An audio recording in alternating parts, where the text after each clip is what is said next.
ক্ষমতাচ্যুত হওয়ার পর এই প্রথম নীরবতা ভাঙলেন সাবেক প্রধানমন্ত্রী ও আওয়ামী লীগ সভাপতি শেখ হাসিনা। ভারতে আশ্রয় নেওয়া শেখ হাসিনা অভিযোগ করেছেন তাকে ক্ষমতাচ্যুত করার ক্ষেত্রে যুক্তরাষ্ট্রের মতো বিদেশি শক্তিগুলোর হাত রয়েছে। আওয়ামী লীগ সভাপতি শেখ হাসিনা গতকাল শনিবার তার দলের নেতাকর্মীদের উদ্দেশ্যে একটি বার্তা দিয়েছেন। এই বার্তায় তিনি এমন অভিযোগ করেন। বার্তাটি ভারতীয় সংবাদ মাধ্যম দ্য প্রিন্ট দেখতে পেয়েছে। বাংলাদেশের রাজনৈতিক সংকটের পেছনে বিদেশি শক্তির হাত আছে কিনা তা খতিয়ে দেখা হচ্ছে বলে ভারত সরকারের পক্ষ থেকে ঘোষণা দেওয়ার কয়েকদিনের মাথায় এমন কথা বললেন শেখ হাসিনা। বার্তায় শেখ হাসিনা বলেন, আমি যদি যুক্তরাষ্ট্রের হাতে সেন্ট মার্টিন ও বঙ্গোপসাগর ছেড়ে দিতাম তাহলে আমি ক্ষমতায় থাকতে পারতাম।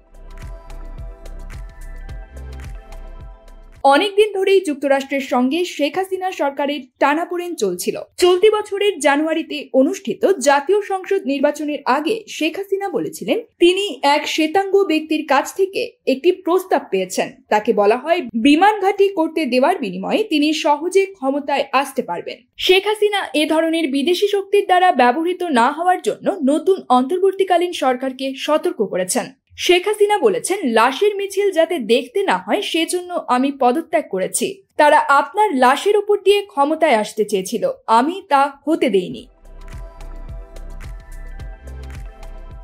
শেখ হাসিনা আরো বলেন, তিনি দেশে থাকলে হয়তো আরো প্রাণহানি হতো, আরো অনেক সম্পদহানি হতো। দলীয় নেতাকর্মীদের উদ্দেশ্যে দেওয়া বার্তায় শেখ হাসিনা দেশে ফিরে আসার অঙ্গীকার করেছেন। তিনি বলেছেন, আমি শিগগিরই ফিরবো ইনশাআল্লাহ। পরাজয় আমার, কিন্তু জয়ী হয়েছে বাংলাদেশের জনগণ। আমি নিজেকে সরিয়ে নিয়েছি। আপনাদের সমর্থন নিয়ে আমি এসেছিলাম। আপনারা ছিলেন আমার শক্তি। আপনারা যখন আমাকে চাননি তখন আমি নিজে থেকে সরে গেছি, পদত্যাগ করেছি। আমার যেসব কর্মী সেখানে আছেন তারা কেউ মনোবল হারাবেন না। আওয়ামী লীগ বারবারই উঠে দাঁড়িয়েছে। News desk, NL24।